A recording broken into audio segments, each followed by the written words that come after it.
ডিবেস পডকাস্টে আপনাদের স্বাগত জানাচ্ছি। আমি শাওন হাসনাত। আজ আমরা কথা বলবো ইরান যুক্তরাষ্ট্র যুদ্ধ এবং এর পার্শ্ব প্রতিক্রিয়া নিয়ে। যুক্তরাষ্ট্র ও ইসরায়েলের যৌথ হামলায় ইরানের সর্বোচ্চ নেতা খামেনি নিহত হবার পরও থেমে নেই হামলা। তবে পাল্টা প্রতিরোধ গড়েছে ইরান। ইসরায়েল ও মধ্যপ্রাচ্যের মার্কিন ঘাঁটি ও স্থাপনায় হামলা চালাচ্ছে দেশটি। এতে যুদ্ধ ছড়িয়ে পড়েছে পুরো মধ্যপ্রাচ্য জুড়ে।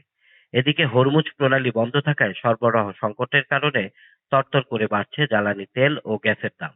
আর তাতে বিপাকে পড়েছে আমদানি নির্ভর দেশগুলো। কতদিন চলবে এই অসম যুদ্ধ? যুদ্ধে স্থায়ী হলে বিশ্বে এর প্রভাব কি? এসব বিষয়ে কথা বলতে আমাদের সঙ্গে যোগ দিয়েছেন আন্তর্জাতিক সম্পর্ক ও রাজনৈতিক বিশ্লেষক আলতাফ পারভেজ। জনাব আলতাফ পারভেজ, আপনাকে স্বাগত জানাচ্ছি। জি বলুন। আমি শুরুতেই জানতে চাচ্ছি, যুদ্ধ তো প্রায় 6 দিন হয়ে গেল। এই যুদ্ধ কতদিন আরো চলতে পারে বলে আপনার ধারণা? এটা তো ট্রাম্প তো 1 মাস বলেছে, এরকম আরো 2-3 সপ্তাহ তো চলবে মনে হয়। যুদ্ধ তো থামছে না এই যুদ্ধ, সেটাই হলো বাস্তবতা আর কি। কিন্তু কতদিন চলবে সেটা তো দিনক্ষণ বলা যায় না, তবে আপাতত থামছে না, যুদ্ধ আরো চলবে। এমনি আপনি যুদ্ধের গতি প্রকৃতি কি বুঝছেন? কোথায় যেতে পারে এটা? এটার পরিণতিও বা কি হতে পারে? এটা হলো যেহেতু যুক্তরাষ্ট্র এবং ইসরায়েলের যৌথ হামলা এবং যুক্তরাষ্ট্র বন্ধুরাও যুক্তরাষ্ট্র ইসরায়েলকে সমর্থন করছে, ক্রমে ইরান অনেক কোণঠাসা হয়ে পড়বে সামরিক ভাবে। এখানে তো রাজনীতিক এবং সামরিক নেতৃত্ব প্রায় সবাই মারা পড়েছে, ফলে ইরানের পক্ষে টিকে থাকা তো কঠিন হয়ে পড়ছে এবং ক্রমে সেটা কঠিন হয়ে পড়বে আর কি। তবে অন্য সিরিয়া, লিবিয়া বা ইরাকে যেভাবে একেবারে সরকার উৎখাত করে ফেলা গেছে বা পুরো নিয়ন্ত্রণ নেওয়া গেছে, ইরানের ক্ষেত্রে সেরকম নাও হতে পারে। এখানে মানে এক ধরনের থেমে থেমে যুদ্ধাবস্থা থাকবে, গেরিলা যুদ্ধের রূপ নিতে পারে স্থানীয়দের প্রতিরোধ। তবে ইরান ক্রমে কোণঠাসা হয়ে পড়বে, সেটা বা পড়ছে বলা যায় আর কি। ইরানের আসলে তো এটা এক ধরনের অসম যুদ্ধ চলছে। তো এই অসম যুদ্ধে আমরা দেখছি যে ইরান পুরোপুরি একা। তার মিত্রদেরকে কিন্তু সেভাবে তাদের পাশে দেখছি না। আসলে ইরানের তো মিত্র বলতে যাকে বোঝানো হয় চীন এবং রাশিয়া। রাশিয়া তো একভাবে ইউক্রেন যুদ্ধে অনেক বিধ্বস্ত, 4 বছর ধরে যুদ্ধে তারা নিজেরাই ক্লান্ত। আর চীন তো ইরানের বন্ধু, কিন্তু সেটা অনেকটাই অর্থনৈতিক বন্ধু, বা সম্ভবত চীন বিভিন্ন সময় সমরাস্ত্র সরবরাহ করেছে, কিন্তু সেটা তো তেলের বিনিময়ে এক ধরনের বাণিজ্যিক সম্পর্ক আমি বলবো। চীন কূটনৈতিক ভাবে ইরানের পাশে থাকবে, কিন্তু সরাসরি যুদ্ধে ইরানের সাথে অংশ নিবে এরকম ভাবা যায় না, এরকম ঘটবে না।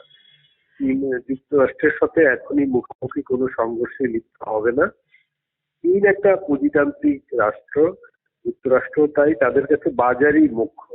তো চীনের কাছে ইরানের চেয়ে যুক্তরাষ্ট্র এখনো গুরুত্বপূর্ণ বাজার হিসেবে। যুক্তরাষ্ট্রকে এখন তারা তাদের বিরুদ্ধে দাঁড় করাবে না আমার মনে হয় সামরিক ভাবে। মুসলিম দেশগুলোকে কিন্তু আমরা দেখছি না ইরানের পাশে। না, মুসলিম দেশগুলো তো বিশ্বের মধ্যপ্রাচ্যের দেশগুলো তো আগে থেকে ইরানের বিরুদ্ধে, এবং তারা যুক্তরাষ্ট্রের সাধারণত মুসলিম দেশগুলো, আরব দেশের শেখরা তো যুক্তরাষ্ট্রের প্রথম সরকার হিসেবে কাজ করছে বহুকাল ধরে। ফলে তারা ইরানের এই প্রতিরোধ যুদ্ধে ইরানের পাশে থাকবে এমন আমার মনে হয় কেউই আশা করে না আর কি। তারা যুক্তরাষ্ট্রেরই পাশে থাকবে, তাই ছিল তারা অতীতে এবং ভবিষ্যতেও তাই থাকবে। আমরা যদি যুদ্ধটা দীর্ঘ হয় সেক্ষেত্রে আসলে এর পার্শ্ব প্রতিক্রিয়া কি হতে পারে? আমরা এরই মধ্যে দেখেছি হরমুজ প্রণালী বন্ধ রয়েছে। তাতে আসলে জ্বালানি এবং পণ্য সরবরাহ বন্ধ, এবং তাতে ঢুকছে আসলে আমদানি নির্ভর দেশগুলো। তো সেটা আপনি কেমন দেখছেন? যুদ্ধ দীর্ঘস্থায়ী যেহেতু হচ্ছে, আসলে 6 দিনে তো কম সময় না, 6 দিনের ভিতর বিশ্বের অর্থনীতিতে একটা নেতিবাচক প্রভাব পড়ে পড়ে গেছে ইতিমধ্যে। বিশেষ করে ছোট দেশগুলো যারা জ্বালানি নির্ভর, যারা রপ্তানি নির্ভর, তাদের জন্য এটা একটা দুঃসময় অপেক্ষা করছে। জ্বালানি সংকট দেখা দিচ্ছে, পরিবহন খরচ বেড়ে যাচ্ছে, তাদের পণ্যের উৎপাদন খরচ বেড়ে যাচ্ছে, তাদের পণ্যের রপ্তানি খরচ বেড়ে যাচ্ছে। বাংলাদেশেও এই অভিঘাত শুরু হয়ে গেছে ইতিমধ্যে, এবং এটা প্রতি ঘরে ঘরে সেই অভিঘাত অনুভূত হবে আগামী কিছুদিনের ভিতর।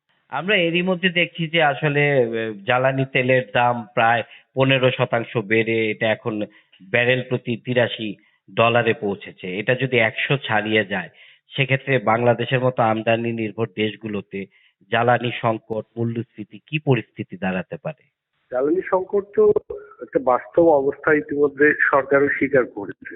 সরকার তো একটা কৃচ্ছ্রতা সাধনের নীতি নিয়েছে, আর জ্বালানি যেহেতু দাম বেড়ে যাচ্ছে, সরকারের বৈদেশিক মুদ্রায় টান পড়বে এটা কেনার জন্য, এবং জ্বালানির বিকল্প উৎস খুঁজে সেটা আবার পরিবহন খরচও বেড়ে যাচ্ছে। জাহাজের ভাড়া বেড়ে গেছে, জাহাজগুলোর ইন্স্যুরেন্স খরচ বেড়ে গেছে, এবং আমি বলবো আবার যেহেতু আমরা প্রবাসী আয় নির্ভর, যেহেতু প্রবাসী আয়ও টান পড়বে, ফলে বৈদেশিক মুদ্রার বাংলাদেশে একটা ডাবল সংকট তৈরি হবে। বৈদেশিক মুদ্রার ব্যয় বেড়ে যাবে, আবার বৈদেশিক মুদ্রার আয় কমে যাবে, ফলে বাংলাদেশ একটা দ্বিমুখী চাপে পড়তে যাচ্ছে। এর থেকে আসলে উত্তরণের এখন উপায় কি আছে? মানে যুদ্ধটা আসলে থামানোর ক্ষেত্রে কি করা যেতে পারে? জাতিসংঘকেও কিন্তু আমরা সেরকম কোনো কার্যকরী না, ভূমিকা দেখছি না। যুদ্ধ থামার কোনো আপাতত লক্ষণ নেই। বিশ্বে আসলে বৈশ্বিক ব্যবস্থা বলে কিছু নেই। জাতিসংঘ, ওআইসি এগুলো আসলে একটা কাগজে বিষয় হয়ে গেছে। আসলে যুদ্ধ থামানোর কোনো উপায় নেই, কোনো মধ্যস্থতাকারী নেই। যুক্তরাষ্ট্র এবং ইসরায়েলের ইচ্ছা অনিচ্ছার উপরই নির্ভর করছে অনেক কিছু। আসলে পুরো বিশ্ব ব্যবস্থাটা এখন যুক্তরাষ্ট্রের একক ইচ্ছা অনিচ্ছার ব্যাপার হয়ে গেছে। বাংলাদেশের দিক থেকে করণীয় যেটা, সেটা হলো অর্থনৈতিক ক্ষেত্রে আমরা আমাদের অনেক রক্ষণশীল ভূমিকা নেওয়া উচিত, অনেক কৃচ্ছ্রতা সাধন করা উচিত।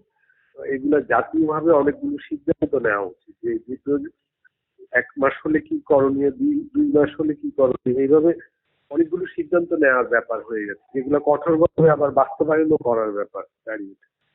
আমি একটা উদাহরণ দিতে পারি।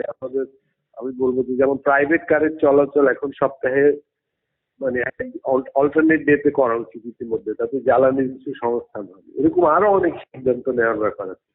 রাতে বিদ্যুতের ব্যবহার, এসি ব্যবহার এখনই আসলে বন্ধ করে দেওয়া উচিত আগামী কিছুদিনের মধ্যে। আমাদের মতো আমদানি নির্ভর দেশগুলোতে আপনি বলছেন যে একটা ডাবল সংকট, একদিকে রেমিটেন্স প্রবাহ শ্রমবাজারের কারণে কমে যেতে পারে, আবার অন্যদিকে জ্বালানি তেলের দাম বাড়লে মানে ব্যয়টাও বেড়ে যাবে ডলারের। তো সেক্ষেত্রে আসলে আমাদের আশু করণীয় কি হতে পারে, বিশেষ করে অর্থনীতিকে ঠিক রাখা, রপ্তানিকে ঠিক রাখা? আমাদের একটা হলো স্বল্পমেয়াদী, আর একটা হলো দীর্ঘমেয়াদী। আসলে দীর্ঘমেয়াদী তো অনেক করণীয়। আমাদের প্রবাসী আয়ের ক্ষেত্রে আমরা যে মধ্যপ্রাচ্য নির্ভর হয়েছিলাম, এখন তো মনে হচ্ছে যে সেইটার আসলে বহুমুখীকরণ দরকার। আসলে রপ্তানির ক্ষেত্রেও বহুমুখীকরণ দরকার, জ্বালানি তেলের আমদানির ক্ষেত্রেও আমাদের বহুমুখীকরণ দরকার। সেগুলো দীর্ঘমেয়াদী, কিন্তু সেগুলো তো আর শুরু করলেই এখনকার ক্রাইসিস থেকে মুক্তি পাওয়া যাবে না। এখন যে সংকটটা তৈরি হচ্ছে সেটা প্রায় তাৎক্ষণিক, ফলে এখানে তাৎক্ষণিক কিছু সিদ্ধান্ত নিতে হবে, তাৎক্ষণিক কিছু সিদ্ধান্ত বাস্তবায়নও করতে হবে। এবং সেগুলো আমি যেটা বললাম, সরকারও কিছু নিয়েছে। সরকার বলেছে যে একটু জ্বালানির ব্যবহার কমানোর জন্য, বিদ্যুতের ব্যবহার কমানোর জন্য, কিন্তু আমাদের দেশে আসলে আহ্বান জানালেই জনগণ সেটা কমাবে না, এবং বিশেষ করে কমাতে হবে তো অভিজাত শ্রেণীর তরফ থেকে আগে। ফলে সেগুলোর কড়া আইনি ব্যবস্থা ছাড়া এটা কমানো যাবে না। আপনি বলছেন যেটা আসলে সচেতনতার পাশাপাশি আইনি পদক্ষেপও প্রয়োজন, তাহলে আসলে এই হ্যাঁ, সংকট এগুলো থেকে এক আপাতত ধরনের আমরা জাতীয় ভিত্তিক সিদ্ধান্ত নিয়ে সেটা বাস্তবায়ন করতে হবে। আইন শৃঙ্খলা বাহিনীকে সেই বাস্তবায়নের তদারকি দিতে হবে। না হলে আমরা আমার ধারণা আমাদের 2 সপ্তাহের মতো জ্বালানি আছে অনেক কিছুতে, কিন্তু 2 সপ্তাহের মধ্যেই তো একটা সংকট, এই মধ্যপ্রাচ্যের সংকট সমাধান হবে বলে মনে হয়। তো আমরা আশা করছি আসলে মধ্যপ্রাচ্যের এই সংকট খুব দ্রুতই আসলে নিরসন হোক, এবং আমরাও আসলে আমাদের এইখানে সচেতনতার পাশাপাশি একটু কৃচ্ছ্রতা সাধন এবং আইনি পদক্ষেপের ব্যবহার হোক। তো এই পদক্ষেপ নিলে হয়তো আমরা আপাতত এই যাত্রায় বেঁচে যাব। জি, আপনাকে অসংখ্য ধন্যবাদ আমাদেরকে সময় দেওয়ার জন্য।